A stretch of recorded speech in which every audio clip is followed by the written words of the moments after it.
X plus one by x, x plus one by x যদি 2 দেওয়া থাকে তাহলে কি বলেছিলাম যে এক্স এর মান কত ধরতে হয়, 1 ধরতে হয়। এটা 1 নাম্বার বলেছিলাম। 2 নাম্বার বলেছিলাম যে x plus one by x এর মান যদি -2 দেওয়া থাকে তাহলে এক্স এর মান কত ধরতে হয়, -1। 3 নাম্বার বলেছিলাম যে x plus one by x এর মান যদি কে দেওয়া থাকে তাহলে x square plus one by x square এর মান কি হয়, কে স্কোয়ার প্লাস 2 না -2, -2। 4 নাম্বার বলেছিলাম x minus one by x এর মান যদি কে দেওয়া থাকে তাহলে x square plus one by x square এর মান কি হয়, এইটা কে স্কোয়ার প্লাস 2। ঠিক আছে। 5 নাম্বার বলেছিলাম X plus one by x এর মান যদি কে দেওয়া থাকে তাহলে X cube plus one by X cube এর মান কি হয়, কে কিউব মাইনাস 3k। আর 6 number X minus one by x যদি কে দেওয়া থাকে তাহলে X cube minus one by X cube এর মান কে কিউব প্লাস 3।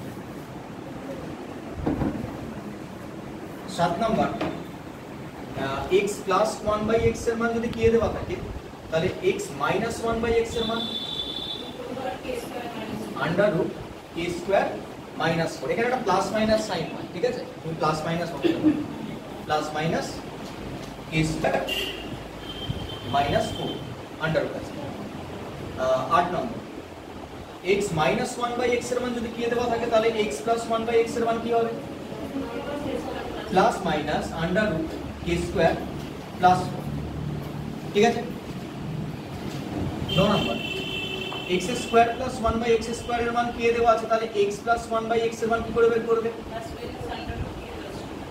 এখানে প্লাস মাইনাস না, মানে কে প্লাস 2 এর সাথে হ্যাঁ মেরে করবে, কি করেছে প্লাস মাইনাস আন্ডার রুট কে প্লাস, এখানে প্লাস, এখানেও প্লাস মাইনাস আছে, এখানেও প্লাস মাইনাস আছে। ঠিক আছে। X plus one by x এর মান প্লাস